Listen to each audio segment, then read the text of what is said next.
Everywhere you look today, the world feels more unstable, whether that's from climate pressure or economic strain or political tension. But the biggest risks don't often show up where you expect them. At Shaken Not Burned, we believe that sustainability literacy is a key tool in identifying where those risks and opportunities lie. Our podcast explores how the decisions driving our economies, institutions, and industries are unfolding in practice. Because the pressures shaping our future are often invisible. Until they're not. This is Shaken Not Burned.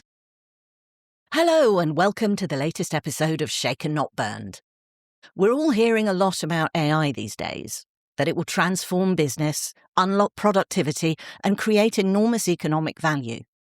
There's one estimate from McKinsey that suggests that generative AI on its own could add more than 4.4 trillion a year to the global economy, with software companies capturing a significant share of that. But now there's a new layer emerging, Agentic AI. That's systems that don't just generate outputs the way we're used to with chatbots, but it can actually take actions. It can execute tasks and it can operate across a series of workflows. So the story's beginning to evolve from AI as a tool to AI as something closer to an actor inside systems. The trouble is there's a gap in that story, because while the potential is clear, for many organizations, what actually does that mean and how do you use such tools effectively? And more importantly, what changes when they do get used?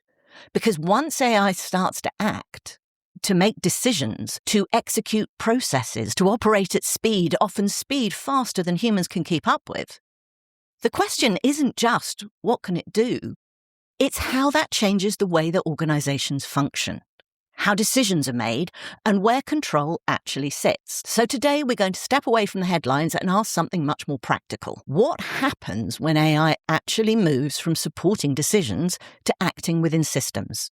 And what does that mean for how organizations operate in practice? We're lucky enough to be joined today by Ethan Ouyang, who is the head of the US at DeepWisdom, an agentic AI technology company, to talk about this further. So welcome to the show. Ethan, could you tell us a little bit about yourself and about DeepWisdom? My name is Ethan. I'm the head of US Department of DeepWisdom, and our product name is called Atoms. It is a platform where people can turn ideas into real business using AI agents. So the purpose is it helps you build and run an actual business. For example, someone might say, I want to launch a website selling AI-generated children's books. And our agents can help build the product, launch the website, run marketing, SEO optimizations, run ads, and then manage payments.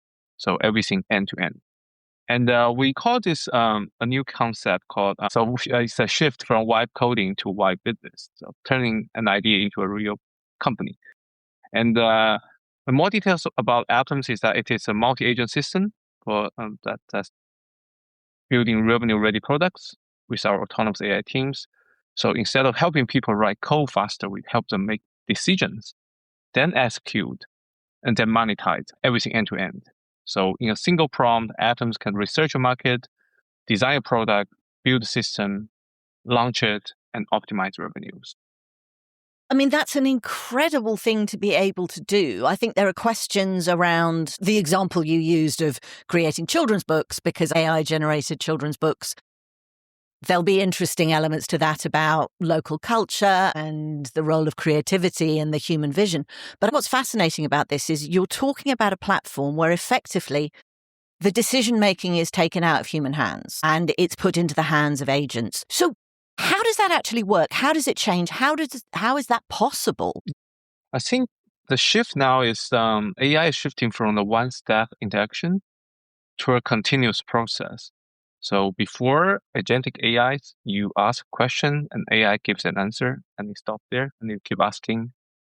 Now you just give a goal and system keeps working until it gets a result, right? It's autonomous. Autonomy is the key. And this is possible because there are a lot of things that have come together.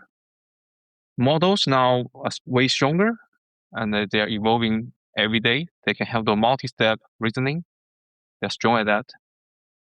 And now all these environment have built a lot of support tools and support features for AIs. So they have access to a lot of tools and a real system and real environment.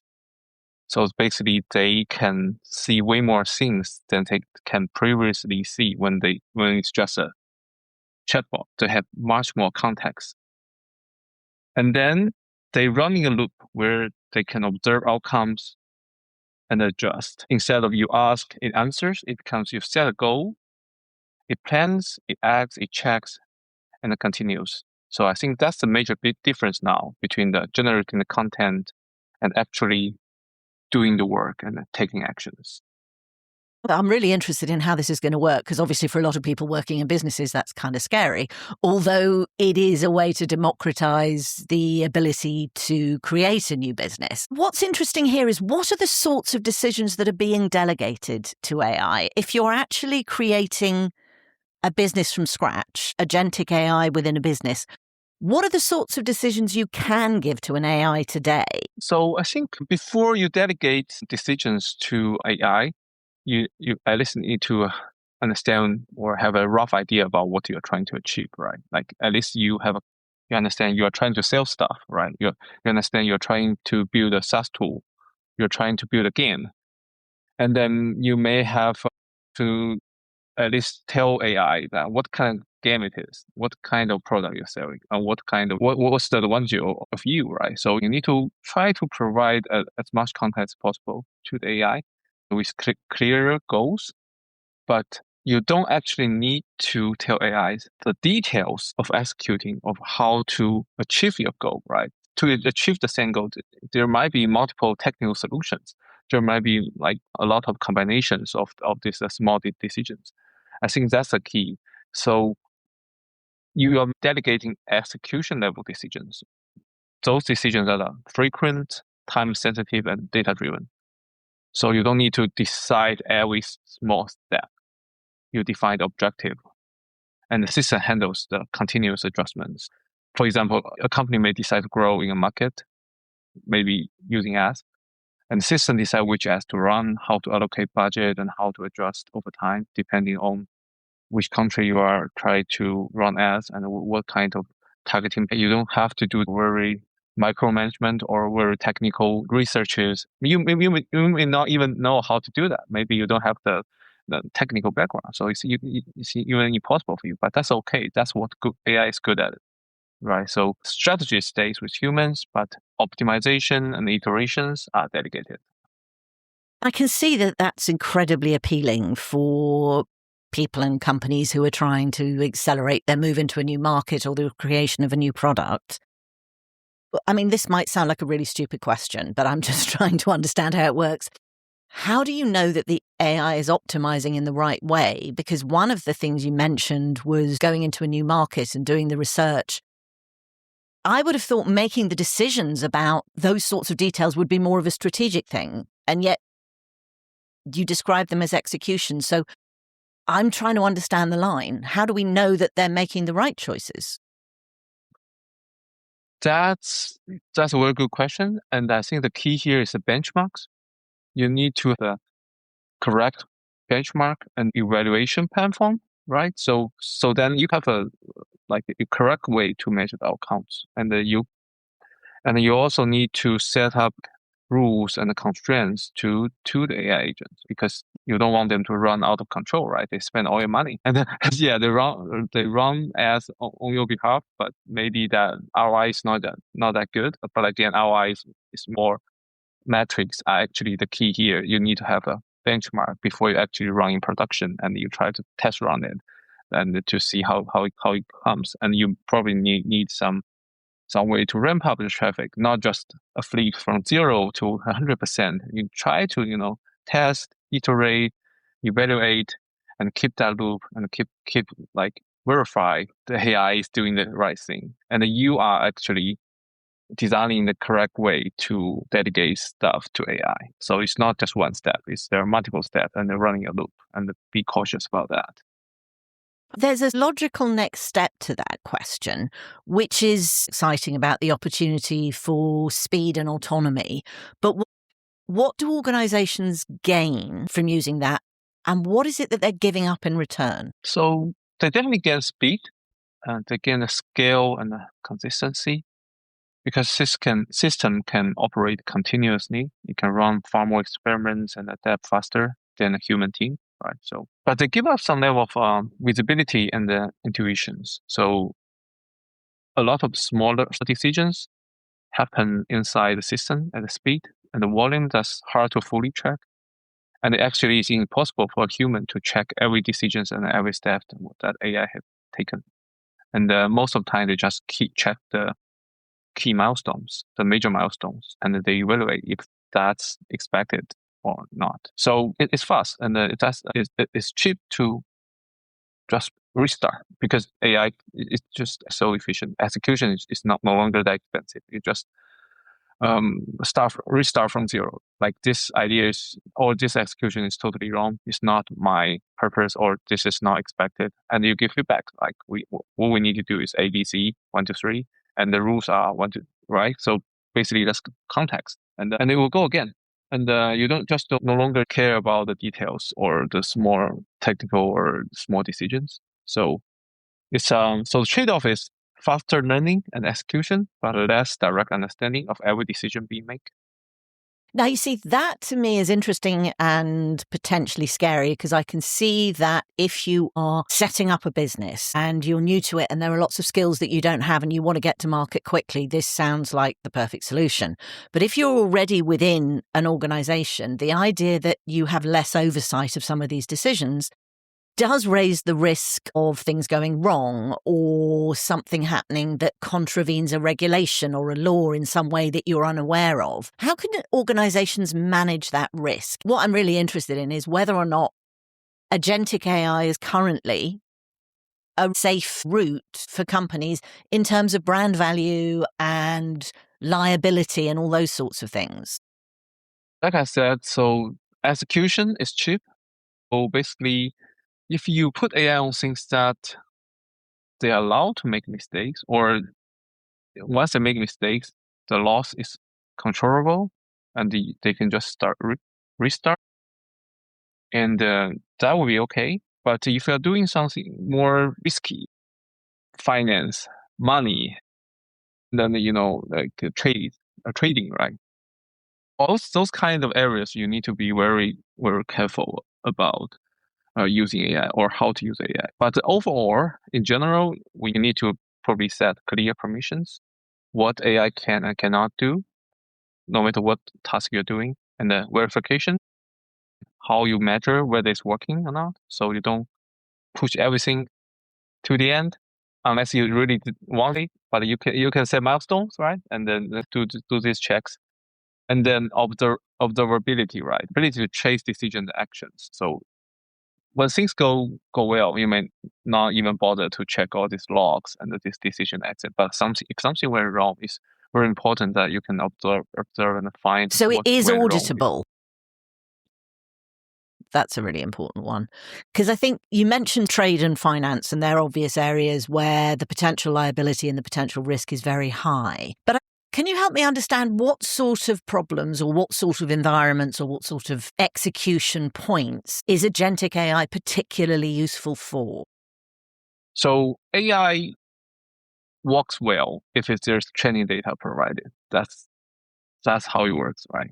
So agentic AI works when the problem can be trained. You already have the data. For instance, coding tasks, and there are so many data outside in the world, right? And maybe the problem that can be broken into a loop of plan, act, observe, iterate. So it's like instant feedback for the system. So can be repeatedly run, like running experiments, like data pipelines. They collect data, transform, validate, and update.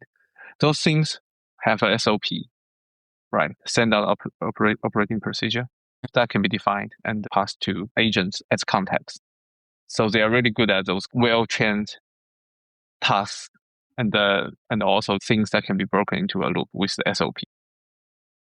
Okay. Now, one of the things that obviously springs to mind when you think about that is what sort of jobs are those? Because obviously one of the big discussions is the role of what do people do? And I can totally see humans in the loop on the strategic side and on making sure that the constraints are set appropriately. But when you talk about these executions, the jobs that historically have been done by people, which are the ones that are most at risk? Which are the where if you can plan, act, observe, iterate, what are we talking about? Because to me, that seems like it could be almost anything. Yeah, that could be almost anything. And actually, you already answered that question. So basically, I think that's the vision or that's the future of AI. It can work mostly everything. This is possible, but it's just about time. Like some tasks may be taken care of by AI sooner. Some tasks may be harder or it takes more time for AI to evolve or for technologies to evolve. Then it will take over. But the examples could be building softwares. You can build whatever kind of software with agentic AI. Now, like us, like Atoms, we build whatever software you want to build. We provide the full stack solutions, and also designs. Or you want to build a website or your resume. You provide your experience to AI, and the AI will help you design the pages. And if you want to make music or make videos, it's already capable of doing this kind of tasks. So I would say probably anything, but I think that it's all about imaginations. We have so many people in the world that they have their own tastes, their own imaginations, with their own like habits, and they use their experience, their taste, their judgment, and use AI to amplify their job, their work, and that's it. There's been lots of discussions recently about IP, for example. So you talk about creating music, and there's lots of challenges around the fact that a lot of the training data for AI is existing music. One of the things that's interesting to me, if you're using vibe coding or indeed vibe business building, where does the IP sit? Because you've designed everything, you've designed the agentic AIs. How does that work in terms of ownership and control for the person building their business?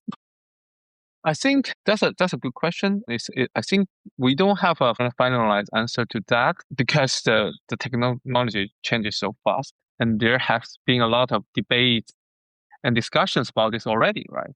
But I think overall we will find out a fair solution for all the parties. So basically, for our business users, our business model is users pay for subscription fee, and also they pay for the cloud infra because they don't need to own any infrastructure. They just prompt the system, and the system can run everything on behalf of him or her, like storage and the code, and everything needs to be stored and executed on the cloud. And then eventually, when their business is really successful, potential business model or the business model we are evolving to is that we can take cuts, right? Or we can just have a deal here, like based on how much revenue you made, and then we provide platform, we provide all these technologies, all these skills, and then just split by a policy or by agreement. Yes. Okay, so that's interesting because that just strikes me as the old accelerator model. A lot of the private equity investors would have a place, give in money, help build the business, and then take a chunk of the business in exchange. But what happens if somebody cancels their subscription? Does the business just stay with DeepWisdom? What if somebody cancels so I think they have their own way to basically, they can hire anybody or explore their system or their code to any place they want.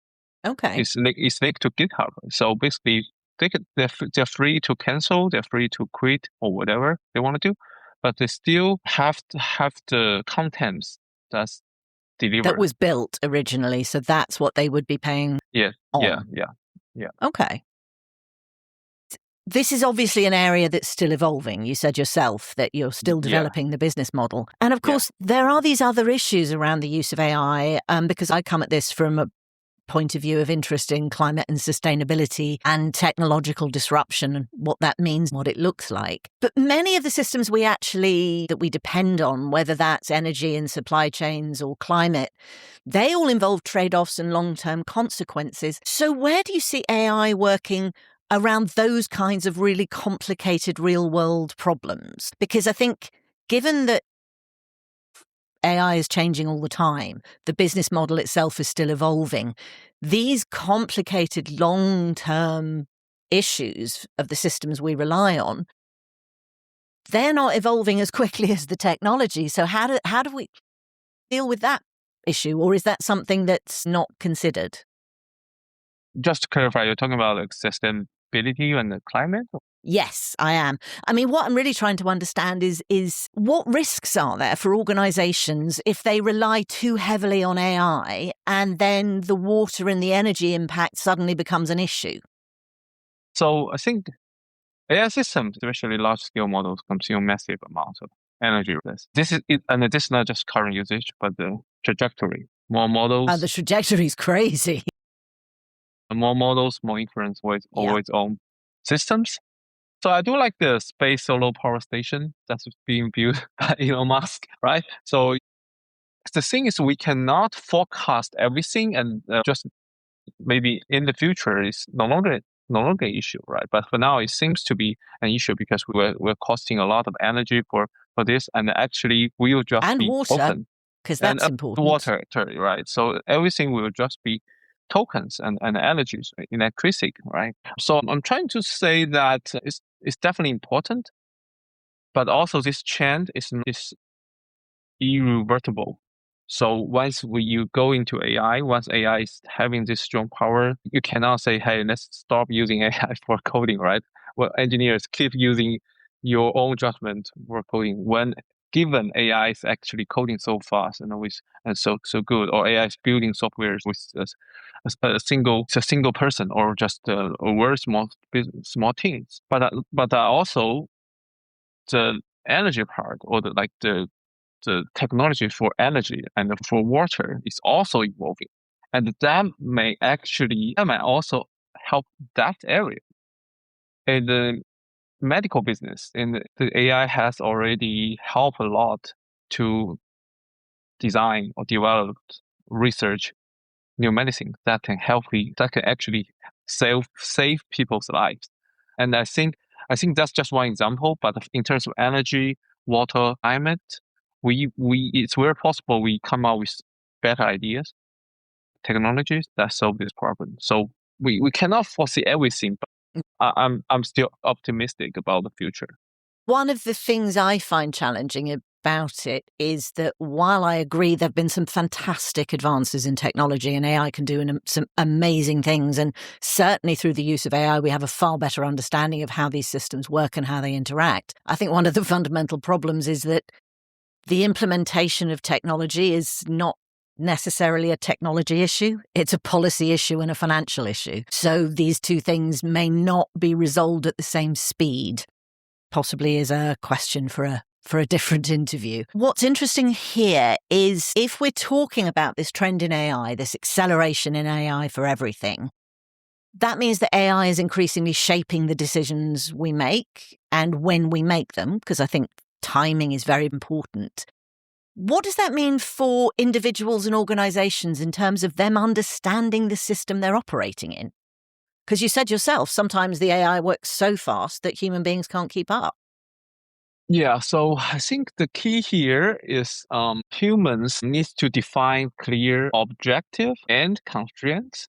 So like controlling the AI in a sandbox, or at least at the beginning of the execution.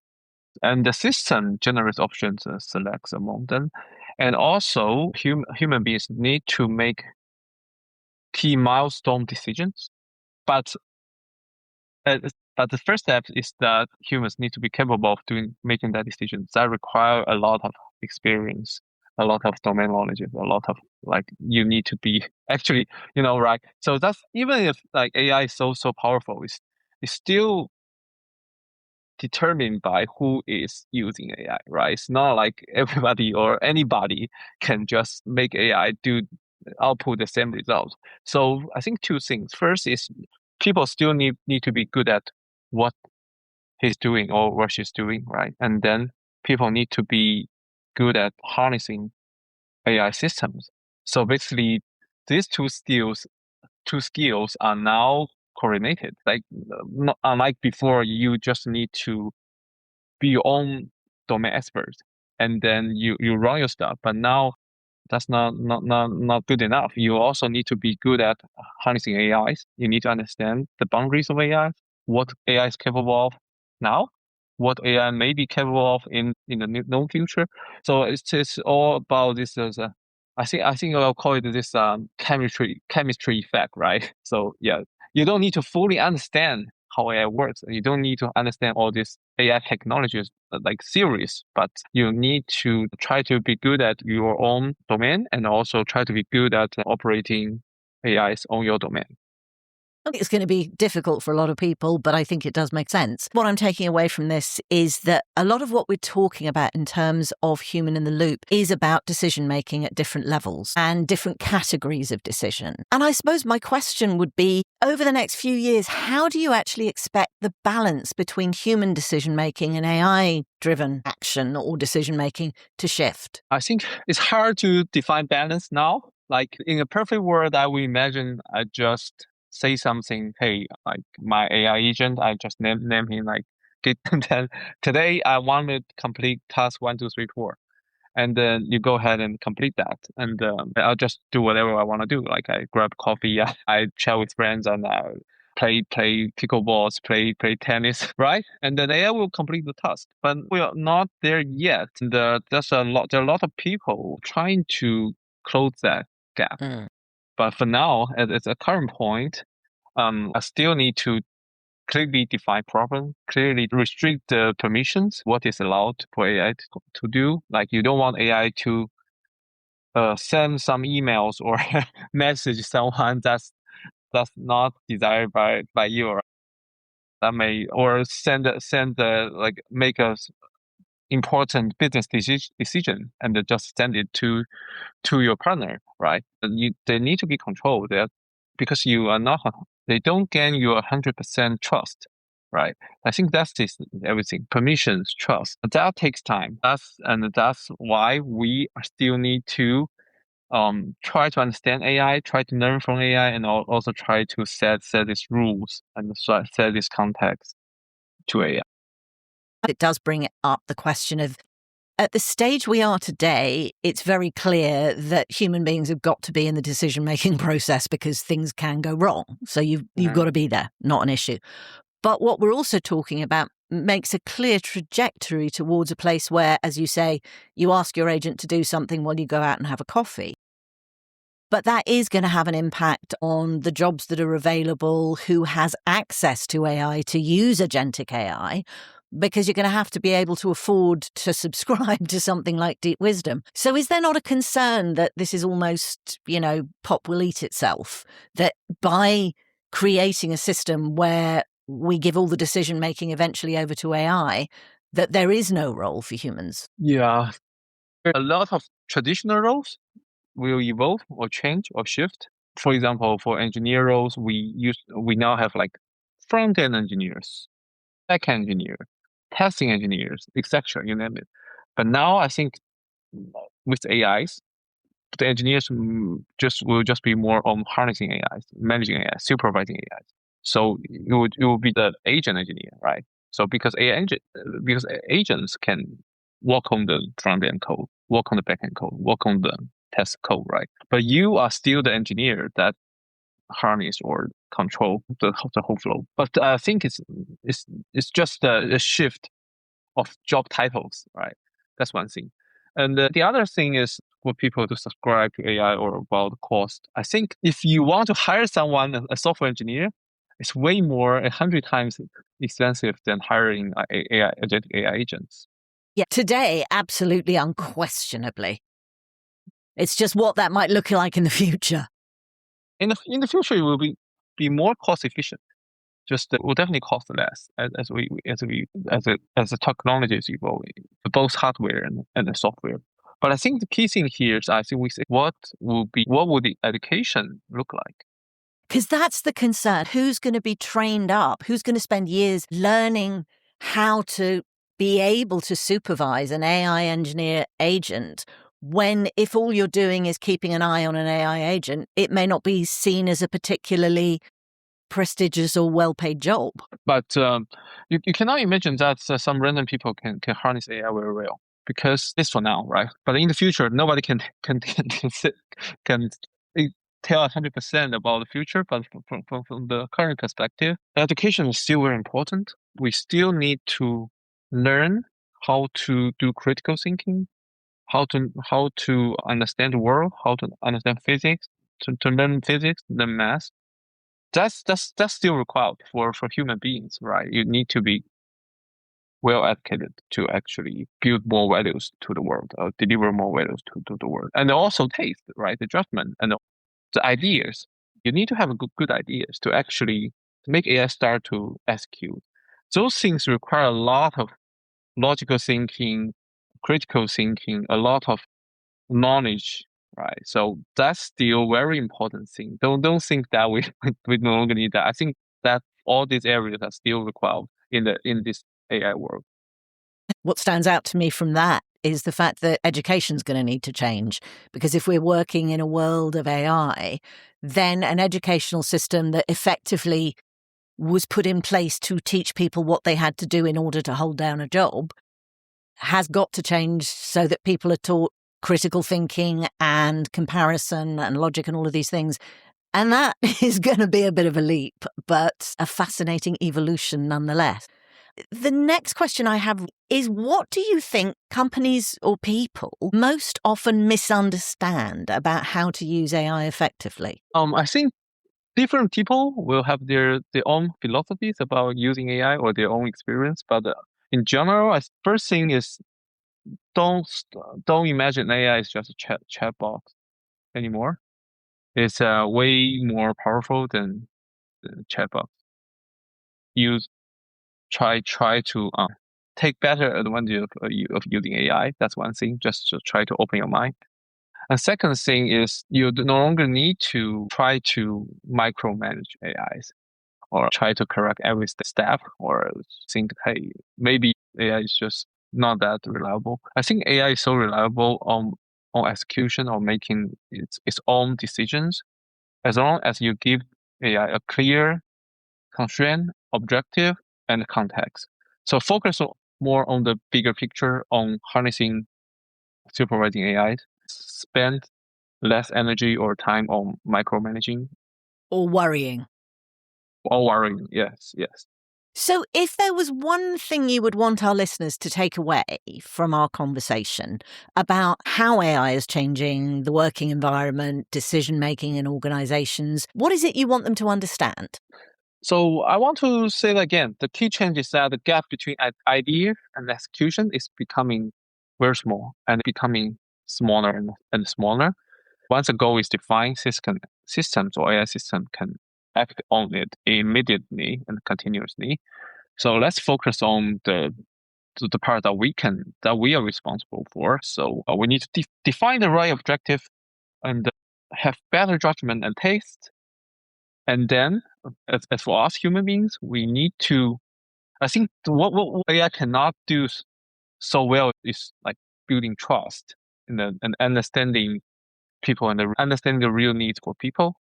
So try to spend more time, feel the world, feel what's really needed, and how AI can actually help us deliver values from the real requirements. It's not like you know AI is so strong, and you use AI to build something, and you tell people, hey, I have this so fancy and cool stuff, and come on, please pay money to this product and use it. No, you need to understand people. You need to build trust. You need to understand what the real requirement, what people really need, what people really like, and then you try to use AI to deliver value. And it's not like you just imagine something is cool and you spend a lot of effort to build a product and try to persuade people to change or to adjust.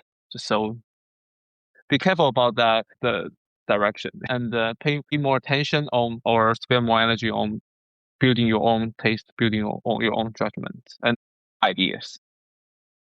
I love the focus on ideas and taste and judgment, and I think that is a wonderful place to close our conversation. Is there anything I haven't asked you about that you wish I had or think I should have? I just want to bring up our product Atoms. If you are interested in Atoms, you can go to our website, atoms.dev. Details of Atoms in the show notes and in the newsletter. Okay. Yeah, then that's all. Ethan, thank you so much for joining us today. I've really enjoyed our conversation. I found it challenging. There are some issues around AI which I have found very difficult, but actually the way you talk about it brings a very different perspective on the role of humans in the loop and what it is that human beings are going to need to do in a world of AI. The thing that stood out in our conversation to me is that the shift that AI is bringing isn't just about capability. It's actually how the systems we work in change when capabilities are built into them and how we differentiate between what those different capabilities are. Because I think what AI becoming more about action instead of just generating outputs, what it does is it doesn't just make execution faster, it changes the way decisions are made, where responsibility sits and for what, and how much control a human being actually has over the process they rely on. And that's much more complicated.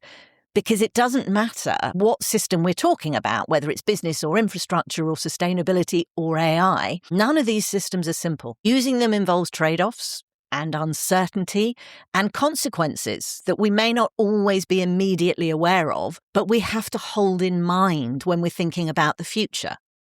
So while the premise of AI is often framed in terms of productivity and speed and increasing value, I think the question it's really raising for me is how do organizations use AI? How do people use these systems in ways that reflect the complexity of the world in which we live, the problems that we're trying to solve? Because it's not just, do we have a funky new product? Is this going to be popular for 6 weeks at Christmas and then be gone? There's real issues that we're having to deal with. And the way you talk about it makes it feel as if there is a really powerful contribution to be made. Because the thing here is that better tools don't always lead to better outcomes if the right thought processes and goals aren't in place. So perhaps the real shift isn't just what AI can do, it's what it tells us about how we think and how we act and how we make decisions and how we have to be aware of that as we're making changes to the systems that we've built. Anyway, I've thoroughly enjoyed it, so thank you again. To our listeners, I hope you found our conversation as interesting as I did. As ever, if you have any questions, drop us a line. Don't forget to like and follow, and we'll be back soon.